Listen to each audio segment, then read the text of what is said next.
what they've learned. Elizabeth Lee, VOA News, Los Angeles.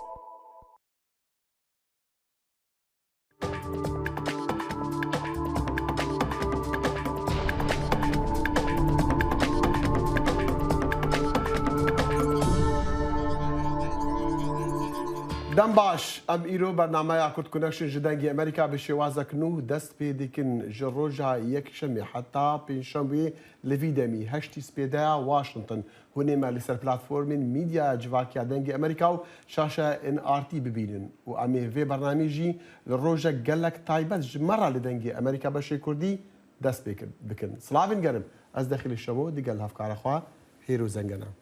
بەڵێ دەخیل ئەمڕۆ یادی 30 ساڵەی دامەزراندنی بەشی کوردی دەنگی ئەمریکایە وێ ڕای پیرۆزبایی لە هەموو هاوکارانم پیرۆزبایی لە ئێوەی بینەریش دەکەم ئەمڕۆ بەرنمەیەکی تایبەتتان پێشکەش دەکەین و لەگەڵماندابن لەم بەرنمەیەدا کۆمەڵێک یادەوەری خۆش و بەشێک لە یەکەم بەرنمەی ڕادیۆی بەشی کوردیشتان پێشکەش دەکەین.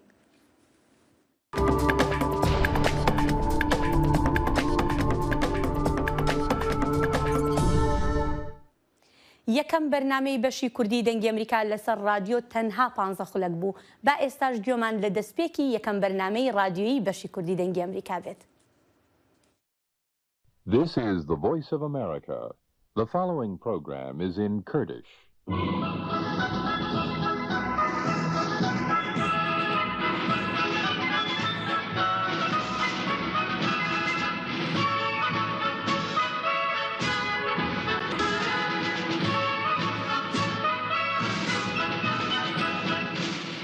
Vera Washington دنگی امریکا خوشکو براین هیجا روجا و خوش به برنامه کردی جدنگ امریکا هر رو وی چاخی جوار بلاف دبه ایرو 26 مهانی ثانیه سال 2004 کردی همبر 1992 روجا یکمین بلاف کرنا دنگ امریکا به زمان کردی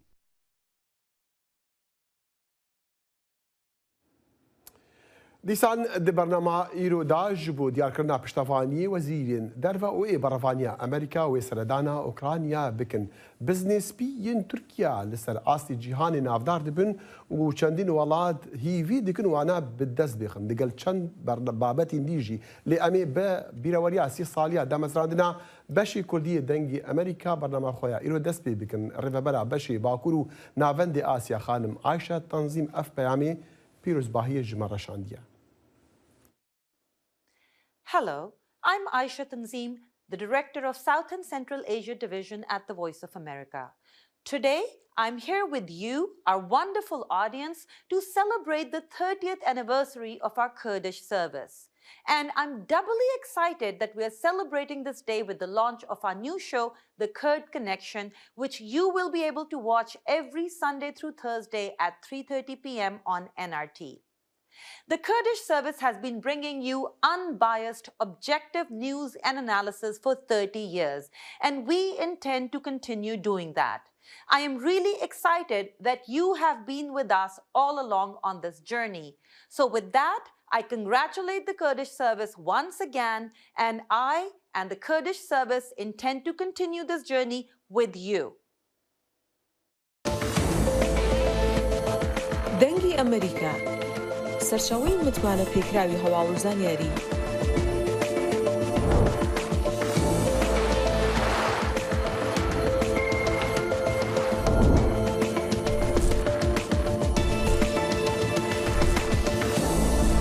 لە ماڵپەڕ و تۆڕە کۆمەڵایەتیەکانی دەنگی ئەمریکاوە ئاگاداری هەواڵ و گۆڕانکاریەکانی جیهان بە.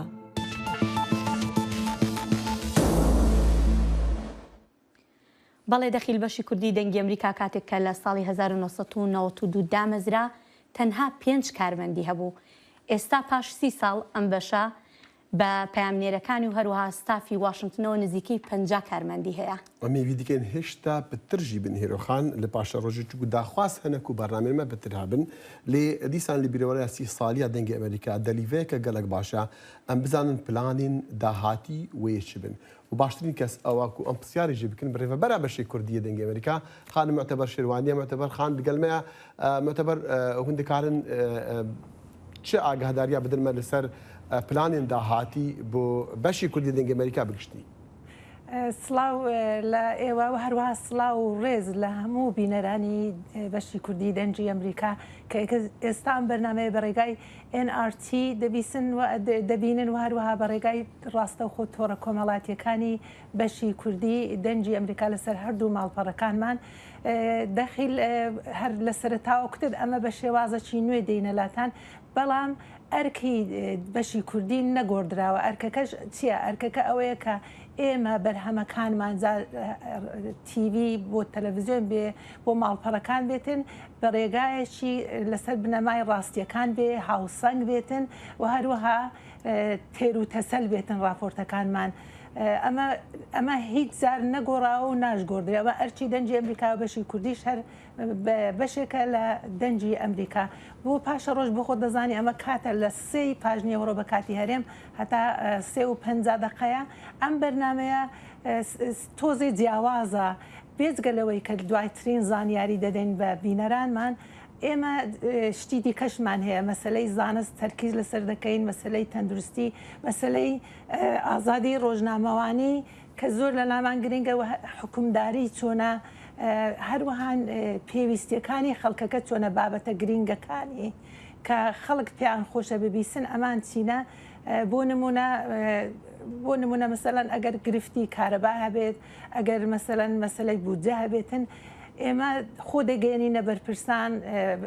پرسیاریان لێ دەکەین پرسیاری خەڵکیان لێ دەکەین یعنی شتەکان تۆزێ جیاوازتر دەبی بەڵام لە هەمان کاتدا پێمان خۆشە تۆزێ حاڵەتەکی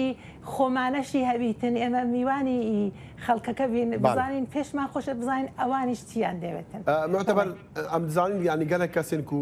بەحسی دەنگی ئەمریکا دەکەن بەحسی مەسەلا زمان دەکەن و مەسەلا شێوەیە ڕۆژنەمەوانی و ڕۆژنەمەگەریە ئیرۆ توتکاری چی بێژی لە سەروێ چەندێک و گەلێک جاری خەڵک بەس نامە دەدەن دوی بواریدا بەڵێ دەخیل پێم خۆش بوو لە سەرەتا سپاسی هەموو ئەو کەسانەی بکەم کە پێشە منیش چەند مانگێک من چەند مانگ دوای بەشی کوردی هاتوومە سپاسی ئەو کەسانە بکەین کە دەستیان پێکرد هەر لە سەرەتای بەرنامە جۆمان لێبوو ڕۆژنامەوانی بەتوانە ساڵح نەجیمی حەسەن بوو بە کرمانجێکی زۆر جوان قسەی دەکرد مەسلەی زمان زۆر گرنگە خەلەفێ زێباری و هەروە هەمەر دزەی وەکو بڵێ ئەوانە بە تەمەنتر بوون لە ئێمە بەڕاستی ڕۆڵەکی زۆریان هەبوو لە بڕەودان بە زمانی کوردی و دواتریش پێداهات خانم فەخریا دۆسکی کە بە ساڵانیش سەرۆکی بەشی کوردی بوو هاوکارم حەیدەر کەریم ئەوە یەکێک لە کۆنەکانە لێرە یعنی دوای هاتن هەر یەک لە ئێوەش کە هاتوونە شتێکی چاکتان هێناوە چونکی زمان تەرجمەمان دەکرد هێندێک زار ترمینۆلۆژی ینی وشەی بابەت نەبوو پێکەوە هەمومان کۆ دەبووینەوە جاری وای لێمان دەبوو بە مناقشە هێندێک زار حساسیەتشەوە باسمان دەکرد ئەمە لەو مەرحەلانە تێپەڕیون وابزانم بەشی کوردی ڕۆڵەکی چاچی دیتووە بەڕێی من لە مەسلەی زماندا بە دقیقەیەک بیرەوەریەکانی خۆت لەو چەند ساڵی ڕابردوودا دەخیل چۆن شتی ئەوا دەبێ بەدقەیە من خۆلەوەی نادەم بەڵام یەکشت زۆر بیرەوەری گرنگ هەیە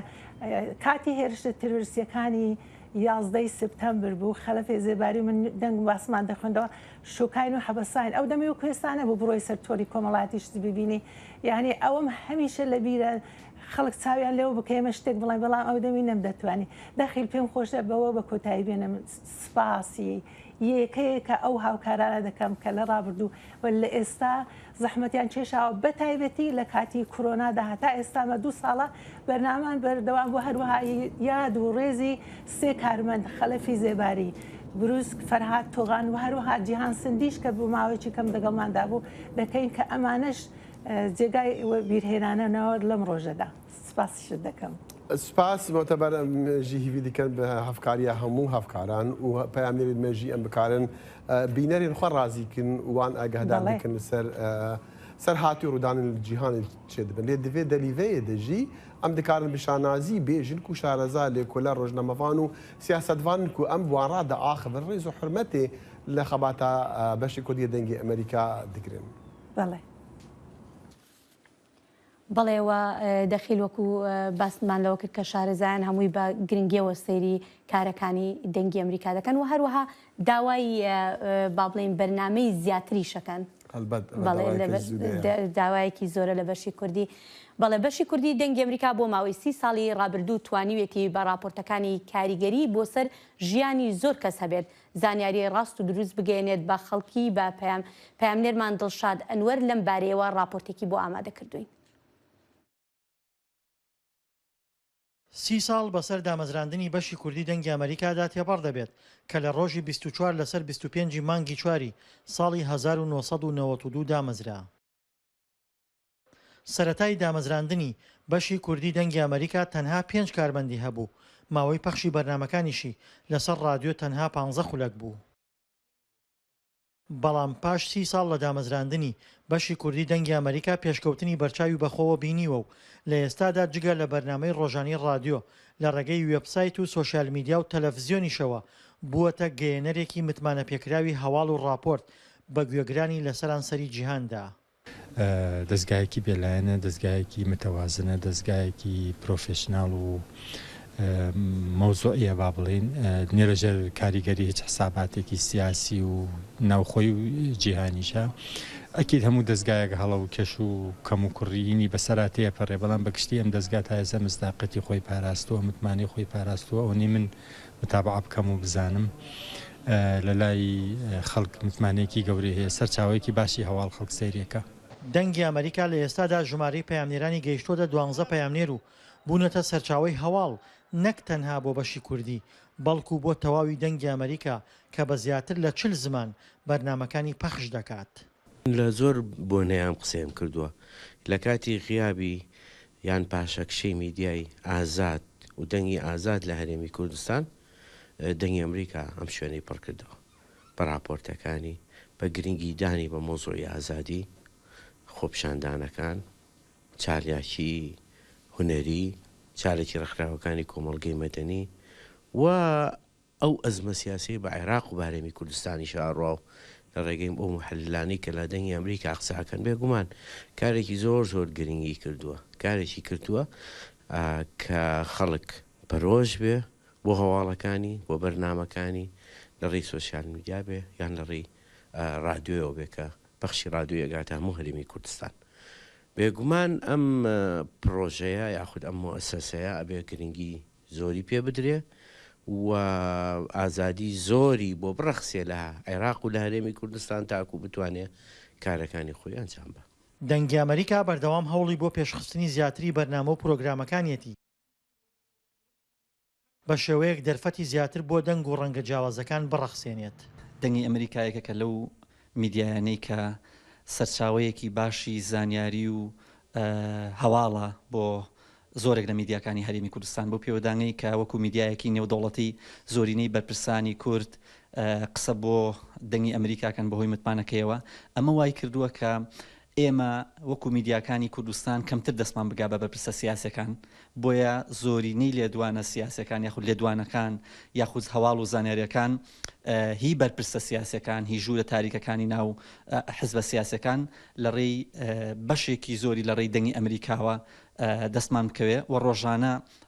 هەواڵ و زانیاری نوێ بڵاوەکاتەوە دەنگی ئەمریکامە بۆ جۆرێک لە بەهۆی ئەو متمانەی کە پیاوی کردو لە ناو شەقامی کوردی و لە ناو ڕاگەیاندنی کوردیە سەرچاوەیەکی باشە. ئەم متمانەیە بەردەوام بێت. لە ڕاستیە لەو پاشەکشەی کە بە تایبەتی لەم چەند ساڵی دواییە لە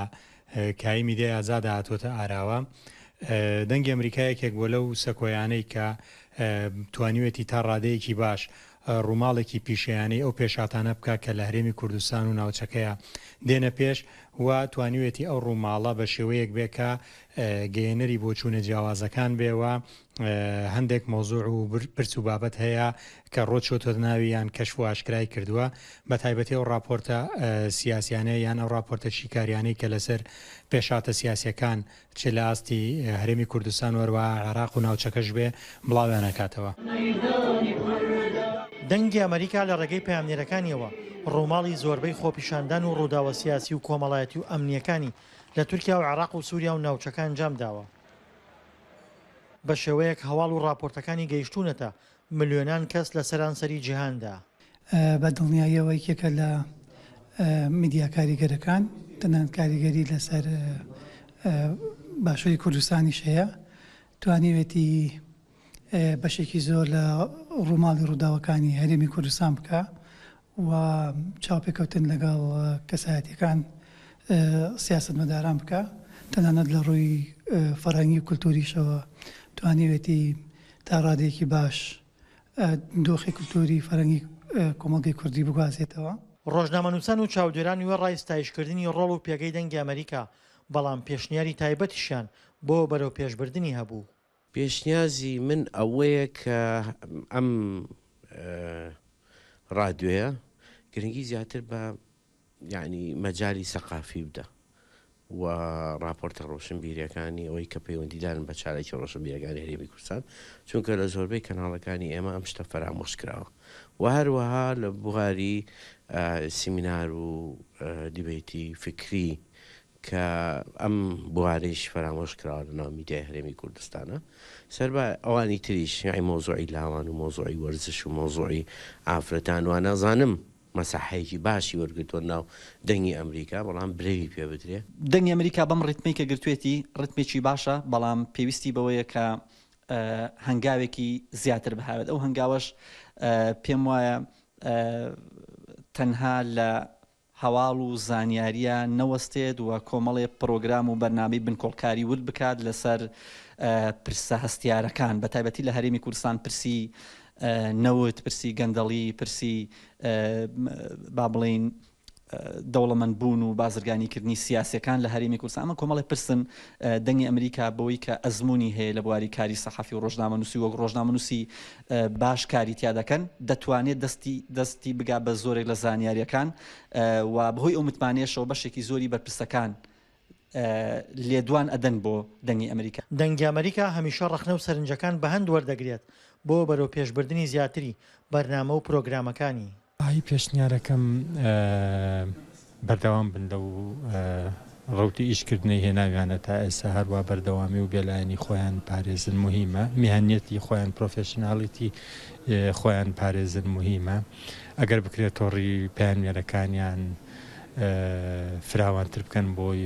ڕووماڵی هەموو ناوچەکانی کوردستان و عێراق بکەن باشترە بێت ئەتیما دەکاتە سەر توانە و ئیمکانێتی دەستگاکە کەمتر بینراوە دەنگێکی ڕخنەی بێ و با بڵێن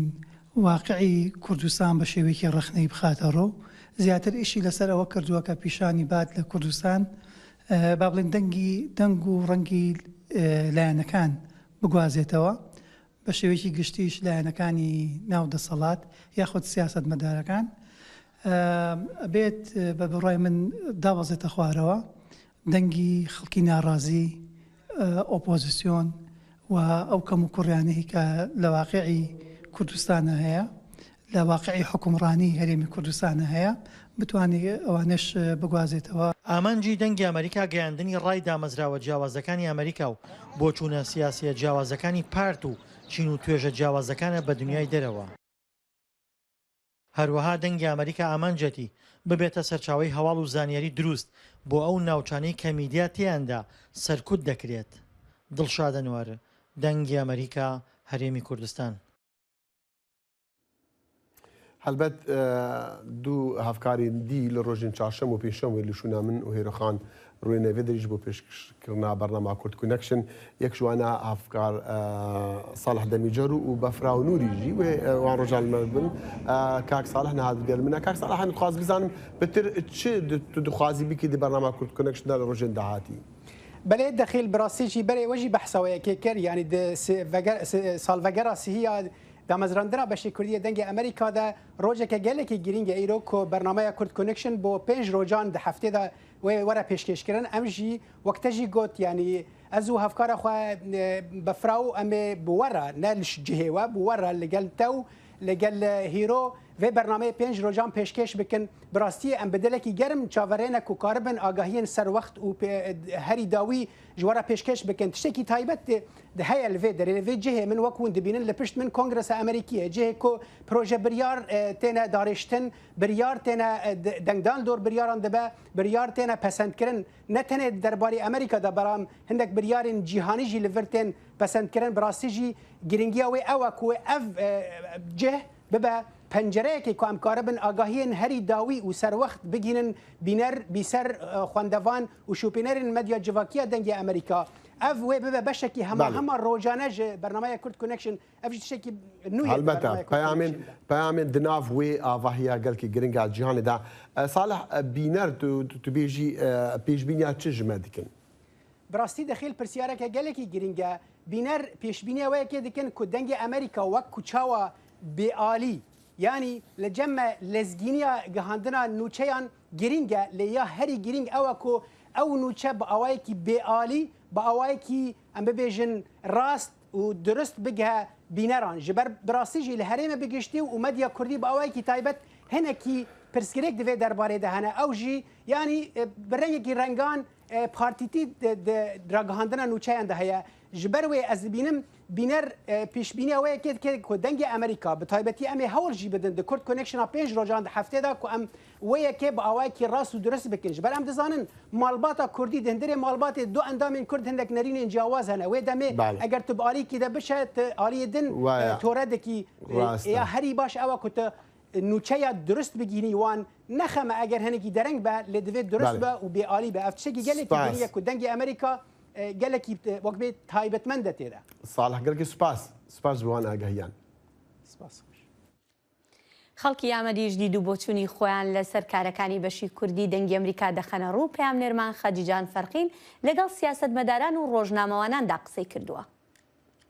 24 نیسان سیەمین ساڵبەگەرە دامەزراندنا دەنگی ئەمریکایە ji sala 2009 de peyamnerên dengê Amerîkayê li Tirkiye li bajarên Amed wan Stenbolû ji Anqereyê bi raportên radyo û videoyê pêşketinên girîng ên Tirkiyeyê û ji devera Kurdan ji cîhanê re radigihînin. Gelo nav sî salan de dengê Amerîka bandorek çawa li ser ragihandina Kurdî herîwa li ser guhdar û temeşevanên Kurd kiriye me ji rojnamevan û siyasetvanan pirs kir.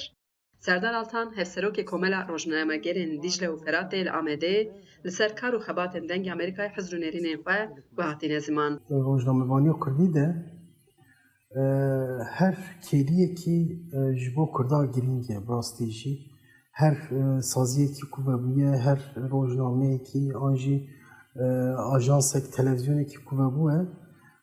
ji bo Kurda bûye deng bûye reng û li tevahiya cîhanê Kurdaya dayê nasandin dengê Amerîka jî di vî warî de rastî not dikare bêje ku ji bo ragihandina rojeva Kurdistanê û dengê gelê Kurd ji bo tevahiya cîhanê hem saziyekî girîng bû û hem jî li warê rojnamevaniyê de jî kêliyekî girîng xwe anî bû. Diva sî salê bohrî de jî ev yek xweda xuya kirin ku pêdiviya Kurdan bêtir bi xwenasandinê bêtir bi derdê xwe gotinê û bêtir bi em bêjin tiştê ku li cîhanê diqewime bibîhîse û sabike bibî hebû dengê Amerîka jî bo dikare bêje di vî warî de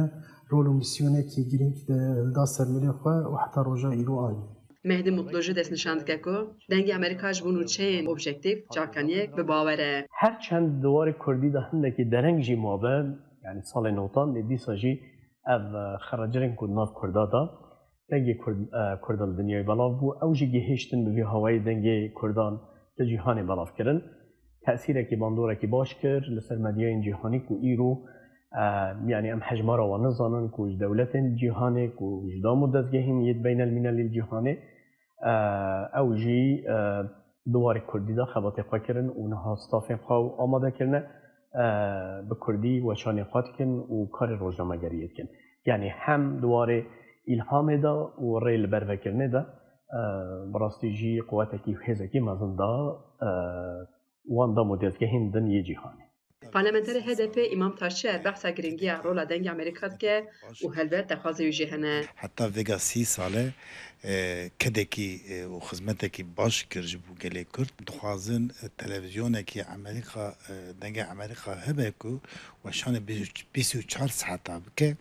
û du weşanê tev Kurdî be weka 5 seriya 5 milyon Kurd li çar perçe Kurdistanê dijîn ew ê tivana her çar perçe jî ew ya godarî bikin. سیاستوان باینم بازیاجی ifade که کو دنگ امریکا جبو گهاندنا پیام کردان الکخواه باش بجیانیه. راستی روشک و لکردستان باکور gelek zaxt û zehmetî li ser ziman û çand û giştî li ser Kurdan hebûye. Dergehên wekî dengê Amerîka rolê mezin leyîsine. Karbûne dengê Kurdan bigîşinin cîhanê û dengê cîhanê bigîşin Kurdan. Ez bixwe bi saya dengê Amerîkayê gelek caran agahdar bûme gelek bûyerên ku dünyayê û herêmê dikewmin û caran jî bi wesîla dengê Amerîkayê deng û mesajê me peyamê me gîştine raya giştî. Ji bo vê yekê jî em spasdarin dengê Amerîkayê re dezgê bi vê hewayê. Em bêjin yek qada ronahiyê yek qada azade ji bo Kurdan ku Kurd dikarin dengê xwe li wir bilind bikin dikarin li wir xwe rasterast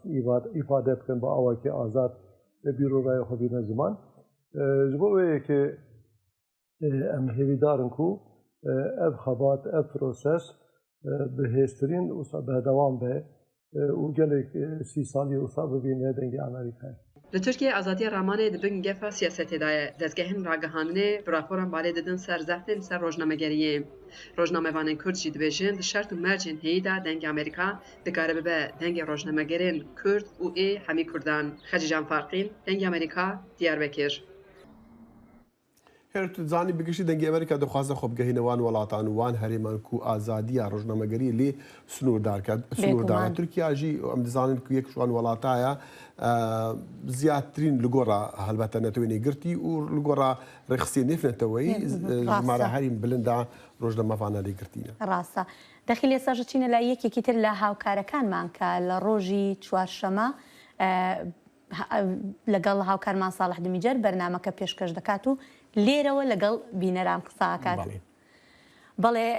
بەفرا و سڵاو ئەم کاتت باش؟ سڵاو بەفراو پێخۆشحاڵم کە تۆش یەکێکی لە پێشکەشکەرانی ئەم بەرنامەیە دەمەوێت بزانم لەم ڕۆژە مێژوێدا تۆتەوێ چی بۆ بینەران بڵێ؟ هێرۆ سەرەڕای پیرۆزبایی ئەم ڕۆژە لە هەموو هاوکارم و لە هەموو ئەو کەسانەی کە لە سەرەتای دامەزراندنی بەشی کوردی ڕادیۆی کوردی دەنگی ئەمریکا بەشدار بوون لە پێشکەوتنی ئەم بەشەدا پیرۆزبایی خۆم ئاراستایانەکەم و هەروەها پێم خۆشە ئەم ڕۆژە پیرۆز بکەم لەو ژنانەی کە لە سەرەتای دامەزراندنی ئەم بەشەدا لە ڕێگای دەنگیانەوە بۆ ئێمە وەکو تاکی کورد گەلێک بیرەوەریان سازکرد وەکو فەخریەخان وەکو مۆتەبەرخان کە من بۆ خۆم یەکێک لەو کەسانە بووم کە بەڕاستی یەکەم جار گوێبیستی دەنگم خانمانە بووم لە بەشتی کوردی دەنگی ئەمریکاوە لە سەردەمی منداڵیە و گەلێک بیرەوەری جوانیان لەگەڵ با بڵێم بنەماڵەکە ماساس بۆ خولقاندووە. بەڵێ بەفرا و بێگومان هەر کاتێک کە باسی کاری ڕۆژنامەوانی ئەکرێت باز لە ئاستەنگەکانی ژنان زیاتر ئەکرێت لە ئاستەنگەکانی پیاوان چونکە لە ژیانی لە شتەکانی تریشە ینی لە ژیاندا ژنان ئاستەنگی زیاتر و جیاوازتریان هەیە لەگەڵ پیاواندا تۆ وەکو ڕۆژنامەوانێکی ژن چ جۆرە ئاستەنگێک کە بینی لە کاری ڕۆژنامەوانی تا؟ هێرۆ وەک دەزانی پیشەی ڕۆژنامەوانی پیشەیەکی مەترسیدارە ئەم پیشەیە بۆ ژنان گەلێک مەترسیدارترە بە پێی با بڵێم دوایین راپۆرتی پامنێرانی بێسنوور پیشەی ڕۆژنامەوانی لە چل وڵاتدا بۆ ژنان یەکێک لە پڕمەترسیدارترین پیشەکانە لە جیهاندا بێگومان لە وڵاتێکی وەکو ئەمریکا ڕەنگە ئەم پیشەیە بە نسبەتی وڵاتانی وەکو ڕۆژهەڵاتی ناوەڕاستەوە کەمتر مەترسیدارتر بێ جیاکاری و جیاوازی بەڵام لە هەموو وڵاتانی جیهاندا ڕوبەڕووی ژنان و ڕۆژنامەوانان دەبێتەوە بێگومان ڕاستە لە ئەمریکا هەندێک جیاکاری و جیاوازی وەکو تاوان پێناسەی بۆ کراوە بەڵام ئەبێ بزانین ئەمریکاش وەکو وڵاتێکی سەرمایەدار با بڵێن ئەگەر ژنێک بیەوێ ڕوبەڕێ و جیاوازانە ببێتەوە زۆر بربەستی لە بەردەمە بۆەوەی بتوانێت بەڵام بەپێی یاسا هەموو شتێک بە هەمان شێوە ڕێکخراوە و ژنانیش بە هەمان شێوەی پیا و مافەکانیان لە یاسادا دەستەبەر کراوە زۆر سپاس بە فراونووری لەگەڵماندا بووی زۆر سپاس زایڵی داهێنان بەرنامەیەکی فەرهەنگی و هونەری بەشی کوردی دەنگی ئەمریکا من ئاسۆجەبە لە واشنگتن دیسیەوە هەردوو هەفتە جارێک دەبمە میوانی ماڵەکانتان لەگەڵمان.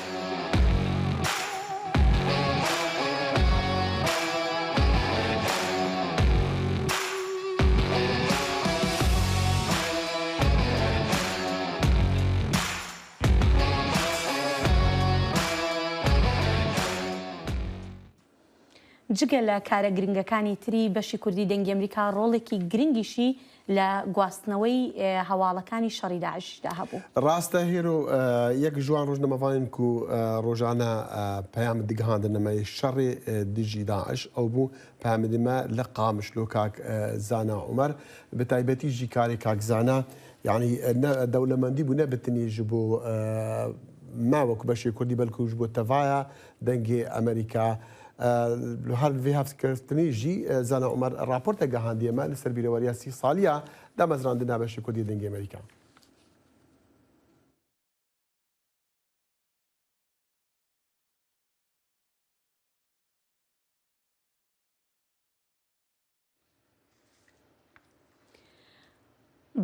بەڵێ هەروەها بەداوای لێبوردنەوە کە گرفتێکی تەکنیکیمان لێرەیە هەبوو بەڵام جگە لەو ستافەی کە لێرە لە واشنگتن کارەکەن پەیامنێرەکانیشمان ڕۆڵێکی گرنگیان هەبووە لە گواستنەوەی بابەتەکان و لە ڕووماڵکردنی هەواڵەکان دەچینە لای پەیامنێرمان لە گەرمیان دڵشاد ئەنوەرمان لەگەڵا دڵشادم کاتت باش؟ ئەم کاتت باش زۆر سپاس. سپاس دڵشاد سەرەتا پیرۆزبایی لێکەم و پێم خۆشە پێمان بڵێ لەم ڕۆژەدا چیت هەیە بۆ بینەران؟ بەڵێ دیارە من دڵشادنەوە پەیامنێری دەنگی ئەمریکا لە کەرکووک دیارە لە 30 ساڵەی دامەزراندنی دەنگی ئەمریکادا پیرۆزبایی لە تەواوی گوێگران و بینەران و بیسەرانی دەنگی ئەمریکاوە پیرۆزبایی لە تەواوی هاوکاران مەکەم لە چی لە ستۆدیۆوە چی لە با بڵێن کامیرەمان و چی لە تەواوی بەشەکانی تری کوردستان و من ئەمەوێ ئاماژە بۆ بکەم کە لە 30 ساڵەی دامەزراندنی دەنگی ئەمریکادا بێگومان دەنگی ئەمریکا لە پلانیدایە کە بەرنامەکانی فراوانتر بکاتەوە وەکوەوەی کە پێشتر لە هەفتەیەکدا ئێمە دوو گەشتی هەواڵ یاخود دوو بەرنامەی کورد کەنێکشنمان هەبوو لەمە دواوە لە ئەمڕۆوە 5 ڕۆژ ئێمە بەرنامەی کورد کەنێکشن پێشکەشەکەین و بێگومان لە چوارچەوەی ئەم بەرنامەیە هەواڵ و زانیاری و ئەتوانم بڵم لێکۆڵینەوەی وردی ڕۆژنامەوانی پێشکەش بە بینەرانمانەکەین لە هەرێمی کوردستان و لە تەواوی ناوچەکە و من هیوادارم کە بتوانین لەم دەرفەتەی کە ماوە لە پێشمان بیڕەخسێنین بۆ ئەوەی کە ببینە سەرچاوەیەکی باشی باوەڕپێکرا وەکوی کە ئێستا بە هەمان شێوەبوونی سەرچاوەیەکی باشی باوەڕپێکرا و بۆی بتوانین کە متمانی زیاتری خەڵک بەدەست بێنین و بە دڵنیاییشەوە پێم خۆشە و ئاماژەش بکەم کە پێویستە خەڵکی کوردستان چاوەڕوان کە لە چوارچەوەی بەرنامەی کورد کەنێکشنە کە لە هەفتەیەکە 5 ڕۆژ لە یەکشەمەوە تا پێنجشەمە پێشکەشەکرێ بە دڵنیاییەوە بە راپۆرت و هەواڵ و زانیاری با بڵێن ڕاست و دەقیق دێنە خزمەتێ. بەڵێ بە دڵنیاییەوە ئامانجی ئێمەیە زۆر سپاس دەکەین دڵشاد ئەنوەر لەگەڵماندا بووی. و چەندین ساڵە دیار بەکرد ئامادەی پەیامێرە دەنگی ئەمریکا خەجیان فارقیمە ئاگادار دکا لەسەر ڕوودانین گرنگ خەجێ بمەڕایە ڕاستەخوا خەجی کەداتە نائێ ژیبیرکردن و خەباتە تام ڕێز و حرمەتێژی لێ دەگرن ئیرۆ دەرچە هەیە تشمەڕە بێژی.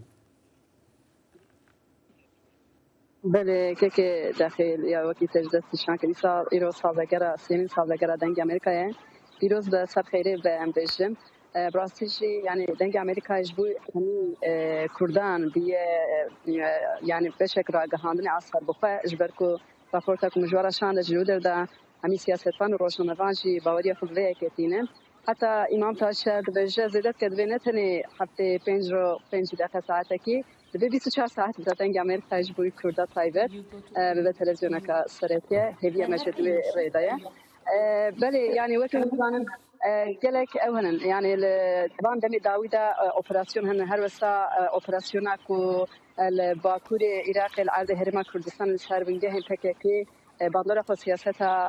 ترکیه جدخه هدف جی پارتیین سیاسی جی حمیل بدر دوشی بدر داخلیانیکتان همان انگده او مسئله دیپلماسی دومه هر سروک هدف لیتا سانجار کنگره باجر مولای آخوی سال سر همان چی آخوی و بحثا مثلا شهر ارکا ترکیه دچار اوکراینای دا دوباره کرد که وداره آشتخواز بوله نه حال وداره سر کرده شرکی دانه دسته که سر عرض کرده و حاصل روزا و ما باجرش سر سیاست ترکیه به هستن که دومه لام هیوی دکم ام راپورتن خوش و گشتر ام جویدراج بوی تماشاوان دنگ آمریکایی حتی پنجره پیشکش بکن و کردی رو برنامه کرد کانکشن امجيل بنده عندنا خرجي قال لك صفاج ترى اي دمير جدي مره ما تخاص امزان كاوي بيامي تشبا دفي رجع طيبه دفي رجع قال لك جرينج دا جمره دنج امريكا ايوب تشهر تجمره بيجي لفي روجي داخل دامزراندران سالوگرا دنگ امریکای یا بشه کردی پیروز دکم راستی جبو مجی شانازیه که از دوی سازی دا کار دکم راستی از لانکره به تبعیت دی سیاست درد که پیش به امدکارم بیجون که تنی انکره سیاست نینه جارنا ابوریه جارنا چانده جارنا هنره بسکری که جنایه گلک بابت انکره و در که پیش امیجی لسر یعنی برنامه کرد کانکشن وانا یکسر زندی پیشکشی تماشاوانی خود بکن لانکره راستی واتا کو تماشا دکن تدی سیاست ببینه وی زده درد که ندی ساجه حیاج مبی امی بکاربن بابت اندیجی درخین پیش بله پیروز دکم زور سپاس البته هم دزانم کو انکره جی سیاستی وقت گوتی و سیاستا کو کاریگری اوی هيا لسر هریما کردان بگشتی لترکیه و ل ولاتین دورو برجی قال کی سپاس ایوب بەشی کوردی دەنگی ئەمریکا ڕۆڵێکی گرنگی لە ڕووماڵکردنی شەڕی داعش لە عێراق بە تایبەتی لە مووسڵ هەبوو دانیشتوانی ئەو شاری کە نزیکەی 3 ساڵ لەژێر دەستی داعشدا بوون بۆ چوونی خۆیان لەسەر کارەکانی بەشی کوردی دەنگی ئەمریکا دەخەنە ڕوو دەنگی ئەمریکا نەها لە مۆسڵێ جهێ خۆ دناوە خەلکیدا کردیە و بە هەمی تەخوچینên جودا جودا ji ber ku her ji destpêka şerê Daeş digel hêzên Iraqê bûye û heta sala 2017 da û ragihandina serkeftina hêzên leşkerî û emnî li ser çekdarên Daeş û azadkirina bajarê Mosilê. Niha li cem rêkxira û dezgehên hikûmî û xelkê sivîl dengê Amerîka mînbera rastiyê ye û bêlayen karê xwe li Mosilê encam didin. لورا هر کسی راستیا حوالکی یان بابتکی بزانید قصد مالپر فرمی دنگ امریکا دکت. من خلال عملنا نحن كمنظمات مجتمع مدني قامت هذه القناة ام وكو ريكخراوين NGO بگوری کار ما وسا دیار بو کو دنگ امریکا کار لسرگلک بواران کریه خالا ام بحث دکین اف دزگه سر به چه پارتیان نینه و بانگشه بو چه کسان ناکد آرمان جه لسر چیروکن سرکفتی ددن مینا پیگوژیانی و حجی کرنه بالرأي الشخصي بإذاعة ومؤسسة صوت أمريكا بوچون امنا کساتی لسر دنگ امریکا براستی دزگه که به آلیه و نوچهان راستی و دگوهزه و همی دمان لجهه بویران آماده یه چل موصله به یانجی لعراق بگشتی تایبتی لوی داویه اوان کاری که گلک باش کریه هلبت کاریریا پارێزgeha neyînewak û bilindtirîn fermangeha hikûmî ye li Mosilê pesna karê stafê dengê Amerîka li Mosilê diket û dibêjît bêlayen û bêgoreyî prensîpên nîvdewletî ew karê xwe encam didin lewma giring e giş dezgehên ragihandinê çavliwan bikin.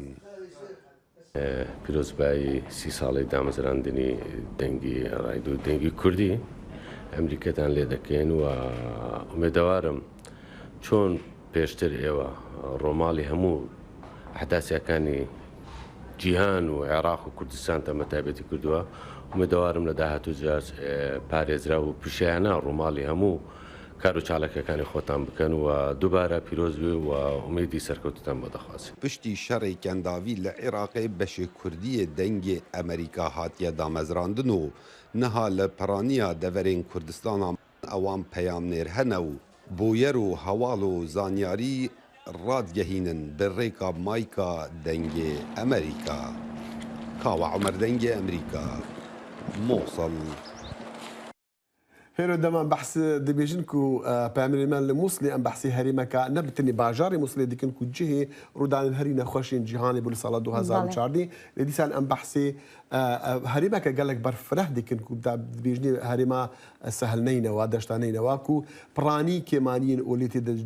تێدەنە و بۆ پڕانیژی کوردن بەڵێ بە درێژایی هەفتەیە ئێمە بەردەوام دەبین لەسەر تیش خستنە سەر کارەکانی بەشی کوردی دەنگی ئەمریکا بەردەوامە بین لە بەرنامەکەمان و پاش ناوبڕێک دێنەوە لاتان.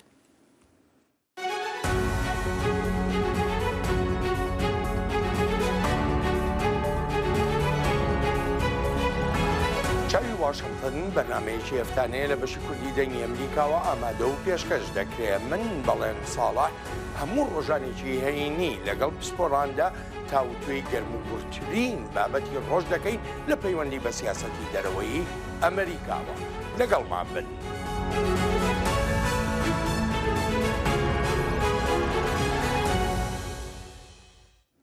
سەرۆکی ئوکرانیا ڤڵەدیمیر زەلەنسکی دەبێژە و لە ڕۆژە یەکشەمبووی ئیرۆ لە کیڤ ئەوێ بە وەزیرێ دەرڤە و وەزیرێ بەڕەڤانیە ئەمریکا ڕا کۆم ببە. دی کۆنفرانسێکی ڕۆژنامەوانیدا زەلەنسکی کێم هورکاریدان لەسەر جیڤینا دگەل ئەنتۆنی بلینکن و لیۆد ئاستن دا لێ گۆت ژیک و ئەو لە بەندا ئەنجامین بەرچاوە بە تایبەتی ئالیکاریە چەکان یەن پێتیڤی ji بۆ ڕاوستاندنا داگیرکردنا رووسیا. جیڤینا ڕۆژنامەوانیە زەلەنسکی لە ناڤەندەکە میترۆیا باژێڕی کیڤ بوو. ئەمڕۆ یەکشەمە دەنگدەران لە فەڕەنسا دەچنە سەر سندوقەکانی دەنگدان بۆ گەڕی دووهەمی هەڵبژاردننی فەڕەنسا. دەنگدەران لە نێوان سەرۆکی ئێستا ئیمانوێل ماکرۆن و مارین لێ پێنی بەرەڵستی بڕیار دەدەن. ئەمەش پاش هەڵمەتێکی چڕوپڕی لایەنەکان و لە گەڕی یەکەمی هەڵبژاردندا نەتواندا کەسیان دەنگی پێویست بەدەست بهێنن. سیناتۆرێک و دەمێ هەری درێژ خزمەت وەکا سیناتۆری ئەمریکی کری دژیە 88 سالیەدا وەغەر کردە. ئۆرین هەج سیناتۆری کۆماریە ویلایەتە یوتا 40 ساڵان ئەندامی جڤاتە سیناتۆران بوو لە ساڵە 2009 خاننیشتنەخوا ڕاگەهاند و مترامنی کاندیدێ سەرۆکاتیە یێبەرێ جهێوی گرت. هەج خودیبیر و باوەرین گەلک پارێزیار بوو و چەندین جارانژی ڕوبڕووی دموکراتان دەبوو لەسەر پرسین ئابووری و جڤاکی. دەنگێ ئەمریکا جافکانیەکە پێباوەریان و چاو ئاگاهیان.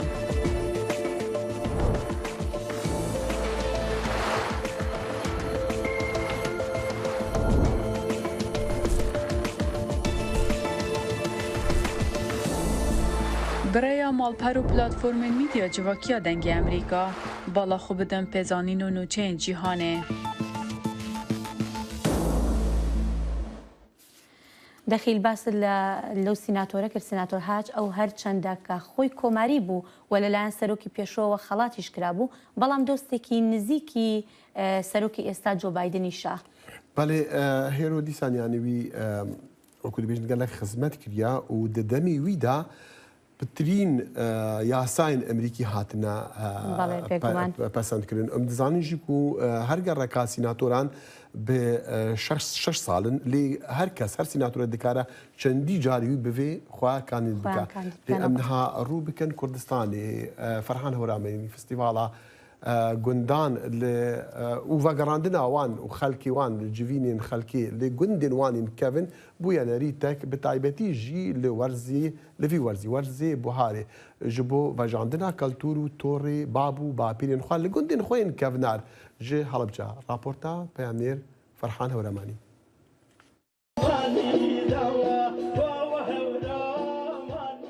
لە هەرێمی کوردستاندا و لە وەرزی بەهاردا وە کولتور و نەریتێکی هەمیشەیی لێ هاتووە. خەڵکی گوندەکان ڕۆژێک بۆ گوندەکەیان دادەنێن و لەو ڕۆژەدا هەموو گوندنشینەکان لە ناو و دەرەوەی گوندەکە دێنەوە گوند و فستیڤاڵێکی هونەری و کەلتوری ڕێک دەخەن. بەشداریکردن لەم جۆرە فستیڤاڵانەیە بەتایبەت بە جلوبەرگی کوردی و ڕەسەنایەتی کوردی دەربخات هەستێکی تایبەتی هەیە و کردنەوەی ئەم جۆرە فستیڤاڵانە بۆ هەج گوندێ بێ بۆ هەر شوێنێک بێ تایبەتمەندی خۆیە ئەو گوندە ئەناسی نازنامەی چۆن کەی دروست بووە و پێکاتی خەڵکەکەی چۆنە و چه کولتوری چه عادەتێکیانەیە بەتایبەت بۆ ئەوانەی کە لە دەرەوەی شارن. ئێمە زۆر کەزیێتە ئێرە لە سلێمانی و لە هەولێرەوە تەناو ئەم فستیڤاڵانە ئێستا گەنجیشوانەیە زووتر پێش کیمیاباران یان لە دوای کیمیاباران عایلەیان ڕۆشتووەتە ناو سلێمانیەوە کولتوری ئێرەیان نەبینیوە ئەگەر خەڵکی ئێرەش بووبن لەم کاتی ئەم جۆرە فستیڤاڵانەیەنەوە سەردانەکەن ئاشنا بن بە عادەت و کولتوری ئێرە. خانمێک کە خەڵکی گوندی گوڵپا لە ناوچەی هەورامان و لە ڕۆژی گوندەکەیاندا بەشداری کردووەڵێ هەستاوین بە زیندووکردنەوەی کەلتوری گواستنەوەی بووک کە لە کۆندا و لە گوندەکەماندا چۆن بووە جارێکی دیکە نمایشمان کردووەتەوە. بەڵێ وەکو وەکو ئەزانین ئەم فستیڤالە بۆ کۆبوونەوەی هەموو لادێکانە لە گوڵپا پێویستە خەڵکەکان کۆ بکەینەوە خەڵکی هەنێ گوڵ کەسەیە کە خزمەتیان بۆ گوڵب هەبووە بتوانین پیشانی خەڵکیان بین و بتوانن زیاتر بەرچاوڕوون بن دیارە و خەڵکانەوە کە زۆر هەوڵیانداوە و گوڵە بەرەو پێشەوە بخەن. ئەم فستیڤالە چەندەها شتانی کولتوری تیاکراوە و هەروەها شانۆی تیاکراوە وەک بینیتان وە بزانم سێتان کردبێت کە بووکەکەمە بووکیان هێناوە بە سەردەمی شێوازی کۆن کە لەسەر ئەسب بووە. بەرهەمی کللتوری گوندەکانی هەورامان بەگشتی لەم فستیڤالاندا لەلایەن خەڵکی ناوچەکەەوە دەهێنرێت و لەبەر قەرەباڵقی و فراوانی فستیڤال بەشێکی زۆری ساغ دەکرێتەوە. هەندێک لە خانمانی دەستڕەنگینیش بە بەرهەمەکانی خۆیان لە بازاڕەکەدا بەشداری دەکەن و وەک خۆشیان دەڵێن داهاتێکیان دەست دەکەوێت. وەکو کاسبکارانی ناوچەی وەرامان ئەم فستیڤالانە بەڕای سوودێکی زۆر باشیە بۆ ناوچەکە و بۆ خەڵکی ناوچەکەش. ئەم فستیڤالانە کە دەست پێکرێت عادەن ساڵانە خەڵکی و ناوچانە هەمووی کۆ بێتەوە کە کۆ بێتەوە ناسینێک و خزمایەتێکی تون و تۆڵ دروست دەبێت ناویانە ئاشتبوونەوەیەکی یەکجار زۆر دروست دەبێت ناویانە. ئێمەژە و کاسبکاری ناوچەی وەرامان هەنێک کەلوپەل و هەنێک ئیشی دەستیمانەیە یێنین لەم فستیڤالانەیە عەرزیەکەین و ئەیفرۆشین. هەندێک جار فستیڤالەکان لە چوارچەوەی کۆبوونەوەی فراوانی گوندەکانی یەک عەشیرەت و هەندێک جاری دیکەش بە جیا ئەنجام دەدرێن. ئەم فستیڤالانە هەموو ساڵێک لەلایەن خەڵکەوە چاوەڕوانیان لێ دەکرێت. یعنی با ئێمە واز لە خێڵایەتی بێنین واز لە باری عشایەتی بێنین لەوە بێن دەرەوە ئێمە ساڵانە مەفروزە یعنی هەموو شوێنەکان ئەم فستیڤالەی بکەنەوە زیاتر بۆ خۆشبەختی خەڵک زیاتر بۆ یەکە ئاشنابین بە کەلتوری مێژووی جاران ئێمە چۆن ژیاوین جاران چی بووین بە ئەوانە ئاشنای نەوەکانی ئێستا بکەین بڵین لە ڕابردوو خەڵک واژە لەبەر ئێمە قەدری ڕابردوو بزانین. جوانی سروشتی کوردستان و گوندەکانی لە وەرزی بەهاردا ئاوێتە دەبێت بە پۆشینی جلوبەرگی کوردی و دەربڕینی خۆشحاڵی بەشداربوانی فستیڤالەکان. ساڵانە ئەمە بووە نەریتێکی باو خەڵکێکی زۆر خۆیان بۆ بەشداریکردن لەم فستیڤالانەدا ئامادە دەکەن. فەرحان هەورامانی، دەنگی ئەمریکا، هەڵەبجە.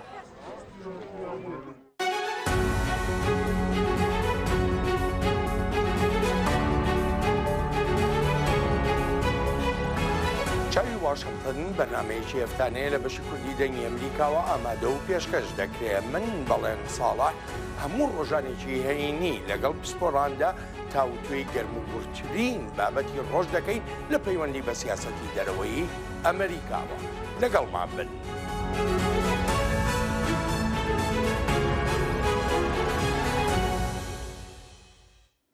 مخابن مادام ناماکومان راپۆرتەکە بوو لەسەر بزنی سپیین تورکیا و نەها لە دنیای نافدار بوونا لێ هیویدارم لە بەرنامەن بێدا سباهی دزمە دام هەبەش بۆی راپۆرتی. بەڵێ دەخیل پاش نزیکەی 20 ساڵ کە یەکەم ڕۆژی کارکردنم لەگەڵ تۆ هاتم بۆ سەرکار ئەم پاش نزیکەی 20 ساڵەمە لە ستودیۆ بێکەوە دانیشتین و بەرنامە پێشکەشەکەی باس نەکە هێرۆ کە دەڵی 20 ساڵ پێش 20 ساڵ کەواتە عمرت ئەو وەختە چەند بوو منامی باسی عمرش بکەم. باوەڕ کە دێتە سەر بابەتی ڕۆژنامەوانی دەخیل ئەوەی شانازی بە ئەزمموی کارکردنەکەت ئەەکەی ئەوەنە تەمەنەکەت گرنگ نییە بەلاتەوە. بەهەرحاڵ منیش زۆرم پێخۆش بوو هێروژیان کە لەگەڵ منا بووی وە بەڕاستیش کاتێکی زۆر گرنگ و خۆش و کوبری بەسوود پێکەوەمان لەگەڵ هەموو هاوکاران لەگەڵ هەموو هاوکاران بەڵێ بێگومان و هیوادارین کە بەردەوام بین. بەڵێ بینەران دەتوانن گوێبیستی بەرنمەکانمان بن بەرنمەکانی بەشی کوردی دەنگی ئەمریکا کۆمەڵێک بەرناممانەیە بەرنامەی رادیۆیی بەرنامەی تەلەڤیزیۆنی چەند بەرنمێکمانێک هەمووی لەسەر ماڵپەڕەکانی بەشی کوردی دەنگی ئەمریکا ماڵپەڕی کرمانجی و ماڵپەڕی سۆرانی بەردەوامن. بۆ ماڵپەڕی کرمانجی دەتوانن سەردانی دەنگی ئەمریکا.com بکەن و بۆ ماڵپەڕی سۆرانی دەتوانن سەردانی دەنگی ئەمریکا.com بکەن و هەروەها بێگومان ئێمە دەتوانن سەردانی لاپەڕەکانمان لە فەیسبووکیش بکەن فەیسبووکی بەشی کرمانجی VOA کوردی و فەیسبووکی بەشی سۆرانی VOA کوردش کە لەوێەوە دەتوانن تەواوی بەرنمەکانمان بەرنامەی ڕاستەوخۆ و هەروەها بەرنمەکانی تری ڕۆژنانەشمان ببینن. بيجومان هيرو مع تويتر هيا مع انستغرام هيا مع حمو بلاتفورمين ديجيتال ميديا هفشر خنا ام هيفيد كنكو جهدار الماب بيناري الماء بوكو بيجن او كو حزج دنجي امريكا ديكونو البندا بيامونوچين راسو درستن لدمي خوا او بيامينكو بالانس بكن او بن فاجر نوعان بلاتفورمين دنجي امريكا ام تيني داويه برنامج بەڵێ لێرەدا دێنە کۆتایی بەرنامە و لەگەڵ کاتێکی خۆش بۆ ئێوە و هەموو هاوکارانمان جارێکی تر پیرۆز بێت بەدوعا